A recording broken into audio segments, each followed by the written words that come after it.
سعودی دارالحکومت ریاض کے Pakistan international school Urdu section کے گرلز ونگ میں سجنے والے مینا بازار میں سفیر پاکستان کی اہلیہ مسز عائشہ احمد فاروق نے افتتاح کیا، جبکہ ویلفیئر اتاشی جنت حسین بھی ان کے ہمراہ تھیں۔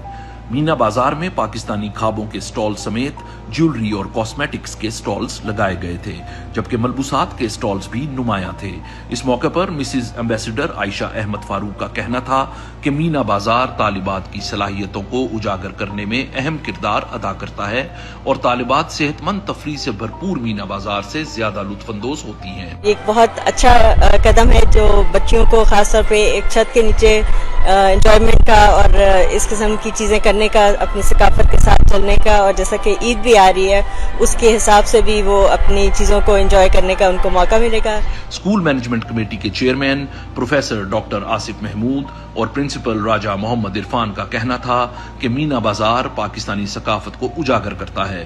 مینا بازار یقیناً ہماری ثقافت کے رنگوں میں سے ایک رنگ ہے جو ہم پاکستانی بڑے جوش و خروش سے اپنے اسکولوں کے اندر، اپنے علمی درسگاہوں کے اندر ایک گیدرنگ کے طور پہ مناتے ہیں۔ بچوں کے اندر کریٹیوٹی آتی ہے، ان کے اندر کانفیڈنس آتا ہے، ان کے اندر اویئرنیس آتی ہے۔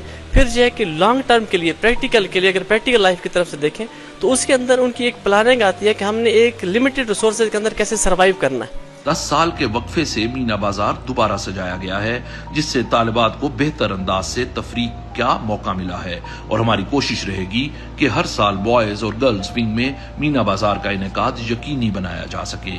سعودی عرب سے میں ہوں وقار نسیم وامک۔ مزید خبروں اور اپڈیٹس کے لیے دیکھتے رہیے آپ کا اپنا روشن پاکستان نیوز۔